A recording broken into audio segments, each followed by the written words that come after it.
tunaikan salat 2 rakaat. Begitu salat sujud lamain.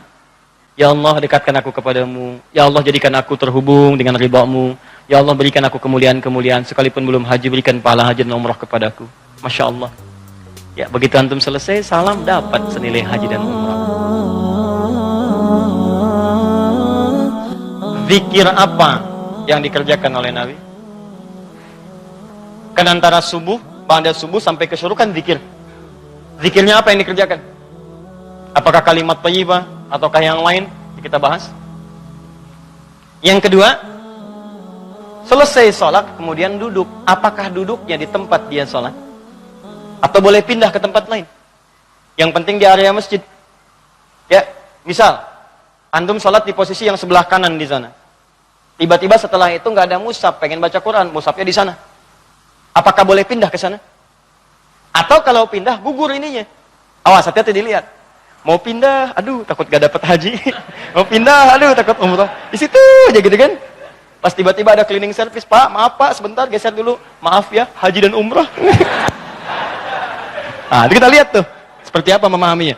Karena ada yang menafsirkan gak boleh pindah di situ, gitu. Ya, nanti kita lihat apakah benar harus di situ saja atau boleh berpindah. Kalau boleh berpindah, apa dalilnya? Kalau memahami di situ saja, bagaimana keadaannya? Paham? Nah, jadi ini 1, 2, dan kasus yang terakhir, Ustadz, bagaimana kalau keluar masjid untuk kebutuhan hajat yang darurat? Pengen ke toilet kan? Ya, memang nggak di rumah, di masjid ada toilet. Begitu mau keluar, ke toilet dulu. Ingat haji dan umrah, haji dan umrah. Dia tahan-tahan, gitu kan? Ya, syuruknya dapat, sakitnya juga dapat, gitu kan? Nah, itu seperti itu bagaimana kemudian solusi hukumnya. Nah, kita bahas pelan-pelan. Di dalam Al-Qur'an disebutkan beberapa aktivitas yang mampu mendekatkan dan mengingatkan kita dengan Allah, dan langsung disebut dengan zikir. Dan ini pun dipraktekkan oleh Nabi sallallahu alaihi wasallam. Contoh. Yang pertama ditemukan di Quran surah keempat ayat 103, paling kanan pertengahan.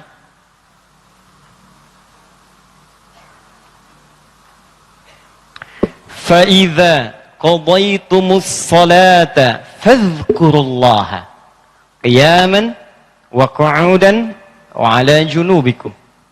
Maka jika Anda telah tuntas mengerjakan salat, maka segeralah berzikir kepada Allah Subhanahu wa taala. Di amalan sunnah pasca salat berzikir, zikir dulu. Bisa Anda kerjakan kalau buru-buru ya sambil berdiri, berjalan. Jadi waktu umum ya.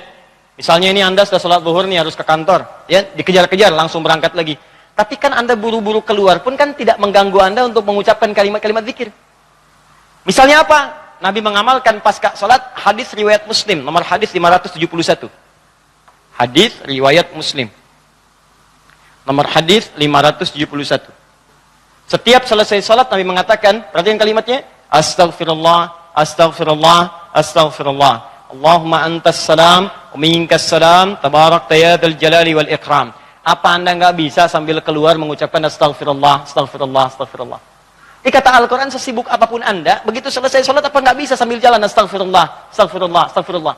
Daripada Anda keluar membicarakan sesuatu yang tidak penting. Bahkan nggak berkata apa-apa, jalan aja. Mendingan pakai zikir kan? Astaghfirullah, Astaghfirullah, Astaghfirullah. Allahumma antas salam, minkas salam, tabarakta ya dzal jalali wal ikram. Hadis Muslim, nomor hadis 573. La ilaha illallah wahdahu la syarika lah. Lahul mulku wa lahul hamdu wa huwa ala kulli syai'in qadir. Ya, kalau Anda misalnya nggak terlampau sibuk, silahkan sambil duduk. Nah, konteks tadi setelah selesai menunaikan salat subuh, antum pengen berzikir dulu, maka jenis zikir yang pertama adalah mengucapkan kalimat-kalimat thayyibah. Kalimat thayyibah.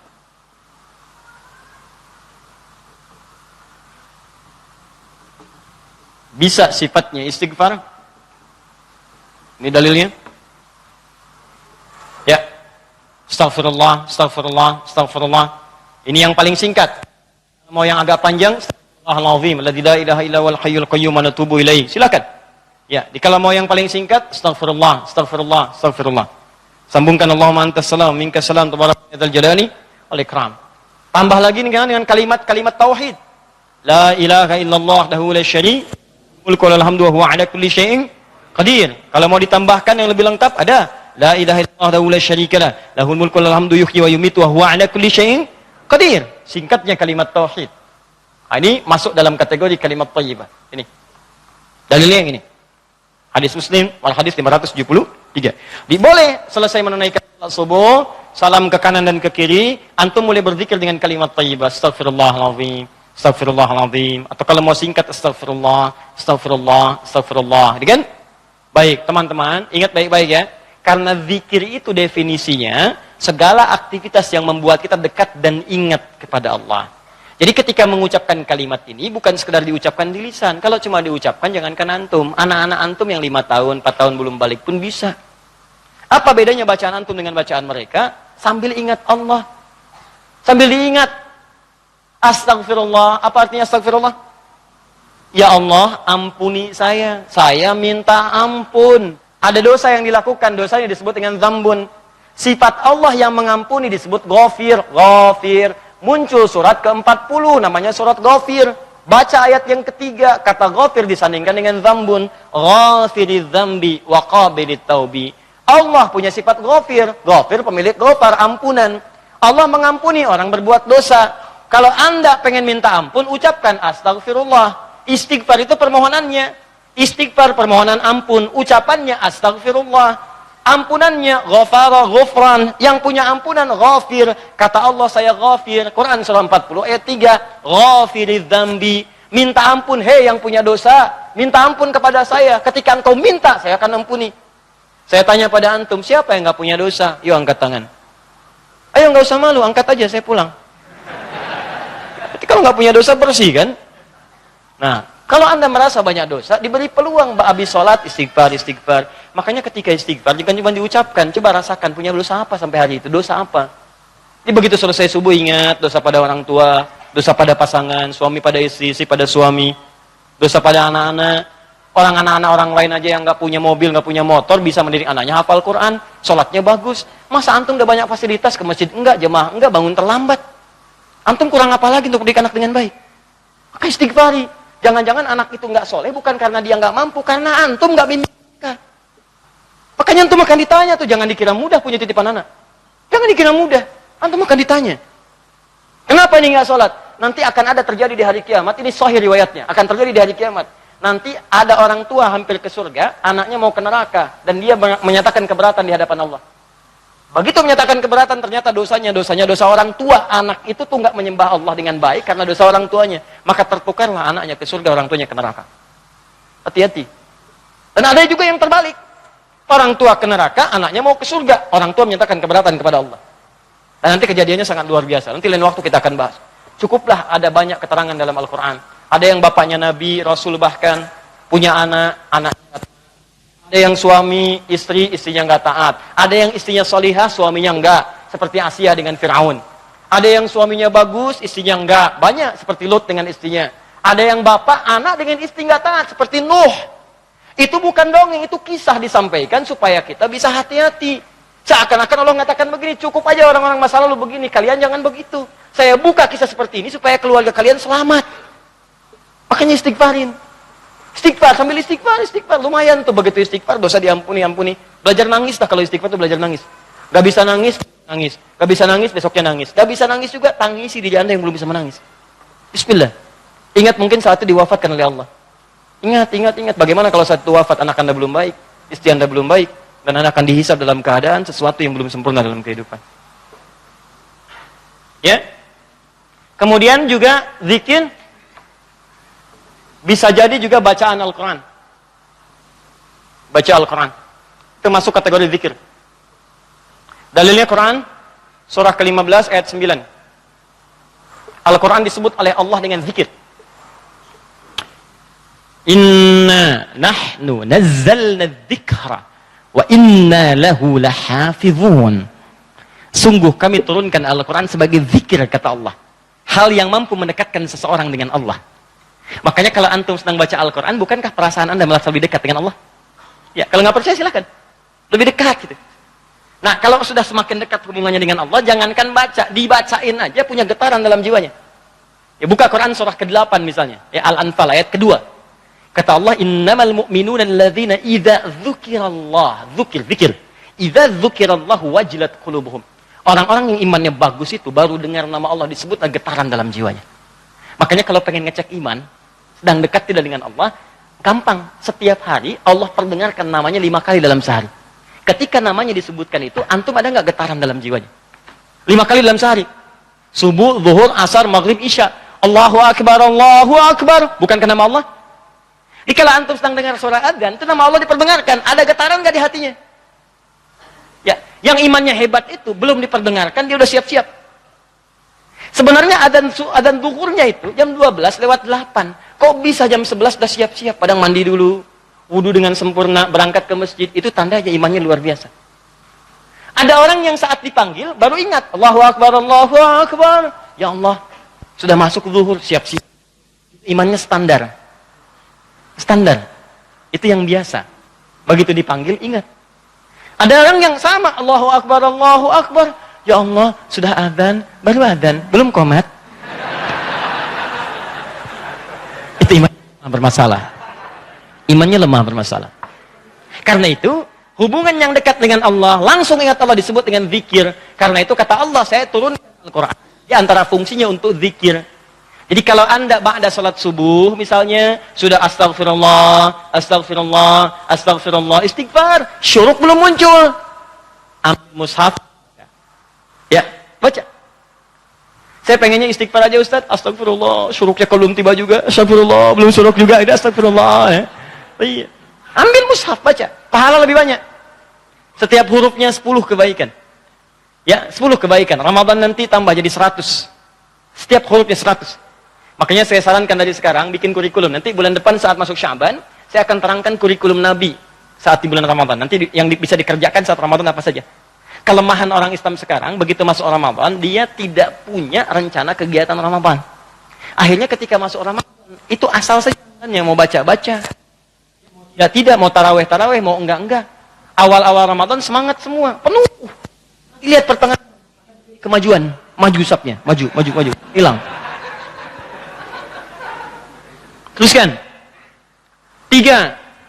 Kalau Ustadz saya tuh misalnya, mushaf nggak ada, boleh nggak saya misalnya dari hafalan? Boleh. Karena menghafal Quran itu bagian dari zikir. Bahkan keutamaan menghafal Quran itu 4 kali lebih mulia, lebih utama dibandingkan sekadar baca. Itu ditemukan di Quran surah ke-54. Quran surah ke-54, 4 kali, ayat 17, ayat 22, ayat 32, dan ayat ke-40. 17, 22, 32, dan 40. Yang ini menghafal. Atau mengulang hafalan. Misal, Nabi begitu selesai salat, sudah berzikir, kalimat thayyibah, maka beliau biasa membaca, teman-teman, itu 4 surah utama. Pertama, yang surah kedua Al-Baqarah ayat 255, dikenal dengan ayat kursi. Allahu la ilaha illa huwal hayyul qayyum, la ta'khudhuhu sinatun wa la naum. Seterusnya sampai selesai. Setelah itu membaca Al-Ikhlas, qul huwallahu ahad. Setelah itu membaca Al-Falaq, qul a'udzu birabbil falaq. Setelah itu membaca An-Nas, qul a'udzu birabbin nas. Kalau anda ingin memilih seperti bacaan Nabi, boleh. 4 ini dibaca. Ayat kursi, Al-Ikhlas, Al-Falaq, An-Nas. Kalau anda ingin mengulang-ulang hafalan anda, juz amma misalnya, boleh. Baca misalnya, amma yatasaalun an-naba. Atau saya mulai dari ad-duha, boleh. Wad-duha wal-laili idza saja. Terus baca. Sambil menunggu syuruk, sambil mengulang-ulang hafalan. Sah. Zikir. Teruskan, ada juga bentuknya doa. Doa bagian dari zikir. Doa. Dari mana taunya Ustaz? Quran surah ke-7 ayat 205.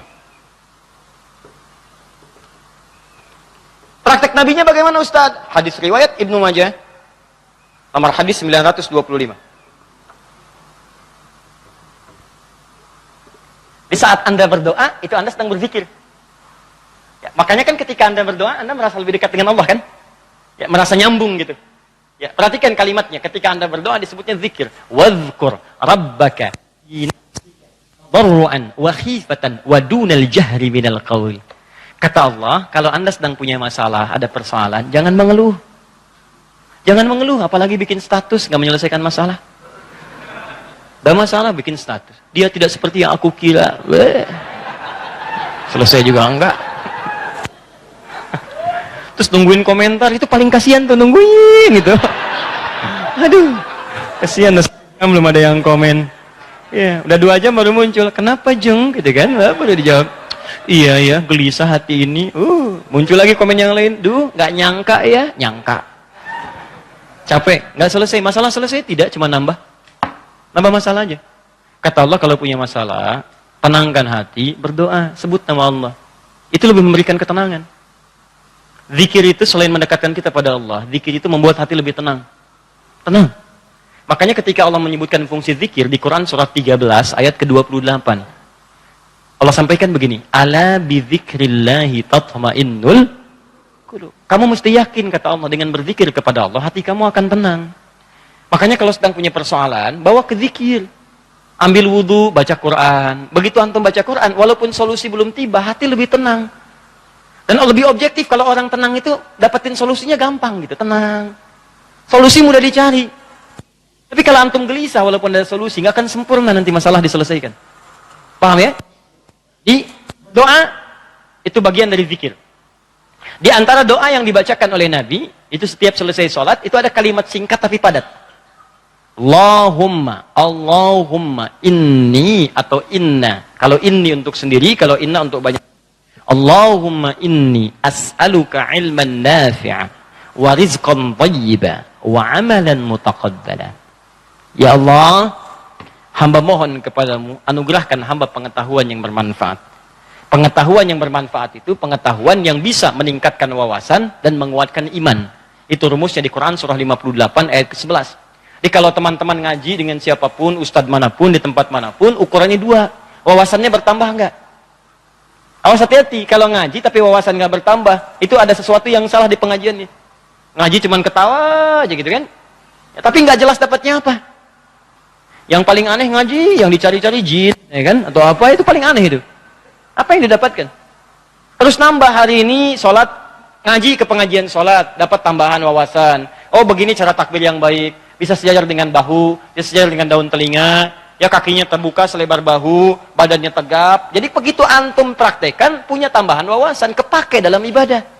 Oh begini cara sujud yang sempurna, ajari. Itulah yang disebut dengan teman-teman, ilmu yang baik. Yang kedua, imannya meningkat, lebih dekat dengan Allah. Jadi kalau antum ngaji dimanapun, di antara cirinya wawasannya luas, tapi keimanan pun bertambah. Karena ada orang yang belajar Islam Pak, cuman keimanannya makin berkurang. Itu yang paling aneh tuh orang-orang liberal. Belajar Islam ke Eropa, belajar Islam ke Amerika, pulang-pulang konslet. Betul ya, semua agama sama, menuju Tuhan yang sama, cuman caranya beda-beda. Ente ini aneh, belajar Islam pada orang yang bukan Islam. Belajar sholat pada orang yang tidak sholat, ya bagaimana bisa mendapatkan nilai-nilai sholat dalam kehidupan? Makanya pulang-pulang pada aneh. Hargailah hak LGBT. Banyak akhirnya, jadi penyakit akhirnya gitu kan. Nah, dan kita doakan dengan baik, arahkan pada yang baik. Jadi kalau ada yang kurang-kurang tuh kita doakan. Ya buang dulu celaan-celaan. Yang kalau mau dicela itu perbuatannya, bukan orangnya. Celak perbuatannya, kemudian doakan kepada yang lebih baik. Karena boleh jadi dia bisa berubah dalam kebaikan. Paham sampai sini? Jadi demikian teman-teman sekalian. Ya, doa isi. Kemudian di situ awas hati-hati ya, dua ya cirinya ya. Satu, imannya menguat, kedua wawasan bertambah. Termasuk pengajian saya ini ya, kalau saya mengajar dimanapun, tidak membuat Anda lebih dekat dengan Allah, tolong tinggalkan saya. Anda cari guru lain. Cari guru lain, cari yang baik-baik. Yang membuat Anda lebih dekat dengan Allah. Atau Anda lebih dekat dengan Allah, cuman sayang, wawasan nggak bertambah, itu pun bahaya. Ibadah nggak cukup dengan semangat. Ya Allah, saya banyak dosa, saya pengen berubah ya Allah. Saya semakin kuat imannya, besok saya sholat subuh 4 rakaat. Gak bisa. Ya. Jadi iman kuat tapi wawasan nggak ada gitu. Begitu sholat subuh 4 rakaat, itu kan bahaya. Ya, paham ya? Nah, jadi dua ini mesti balance ya, antara iman dengan ilmu itu mesti seimbang. Tayyib. Fokus baik-baik. Satu, kita ulangi apa saya tadi, satu kalimat thayyibat. Yang kedua, bacaan Al-Qur'an, kan? Yang ketiga, baca hafalan ayat-ayat Al-Quran. Yang keempat, doa. Yang kelima, menyebutkan nama-nama Allah atau Al-Asma'ul Husna. Boleh, itu zikir. Ustadz, apa dalilnya? Dalilnya Quran surah kedua ayat 152 ditafsirkan dengan Quran surah ke-17 ayat 110. Quran surah kedua ayat 152 paling kanan sebelah bawah ditafsir dengan Quran surah 17 ayat 110 paling kanan di pertengahan. Ini bagian terakhir. Quran surah kedua ayat 152 Allah minta Fadhkuruni. Kata Allah, zikir, sebut aku, sebut aku, sebut aku. Sebut nama Allah. Orang-orang yang sering menyebut Allah, maka akan disebut-sebut namanya oleh Allah. Indah ya. Antum aja nama disebut-sebut di TV, senangnya luar biasa kan? Wah, Pak Asep adalah jamaah subuh yang sangat luar biasa. Datang ke Masjid Nurul Bahri, jam 3 sudah di masjid, masuk tayangan Anda. Tapi memang disayangkan, jam 3 sudah adzan Pak Asep, ya kan? Tapi kan antum enak, ya disebutkan di TV tersanjung, ya disebutkan di komplek tersanjung. Kenapa antum tidak merasa tersanjung ketika nama antum disebut-sebut oleh Allah Subhanahu wa taala? Kata Allah, "Fadhkuruni adzkurkum." Sebut namaku. Ketika engkau menyebutku, aku akan sebut-sebut namamu. Maka ada hamba-hamba Allah yang disebut oleh Allah, si fulan, si fulan, si fulan, si fulan. Ya, di antara yang disebut itu ada 2. Siapa? Orang-orang yang sering menyebut nama Allah, khususnya terkait dengan nama-namanya yang mulia. Dari mana taunya? Tafsirkan dengan Quran surah 17 ayat 110. Perhatikan kalimatnya. Kata Allah, "Qulidullaha." Panggil aku Allah. Sebut. Minta. Ada masalah, ada doa, ada masalah, ada solusi, pengen nyebut Allah, sedang punya persoalan, sebut. Kata Allah, panggil namaku Allah. Awilur Rahman atau Ar-Rahman. Di paling singkat kalau Anda sedang ada masalah, pengen solusi, atau pengen menyebut nama Allah, sebut ya Allah, ya Allah, ya Rahman. Tapi Allah tawarkan begini, ayyamma tad'u falahul asma'ul husna. Ketika engkau ingin memanggilku, menyebutku, aku punya nama-nama terbaik yang sangat sesuai dengan kebutuhan kalian. Di teman-teman bisa sebutkan, misal Anda di pagi itu berharap rezeki pengen ditambah oleh Allah. Sebut, ya Allah ya Razzaq, ya Allah ya Razzaq, ya Allah ya Razzaq, ya Allah ya Razzaq. Allahumma zid fir rizqi, Allahumma rzuqni rizqan thayyiban halala.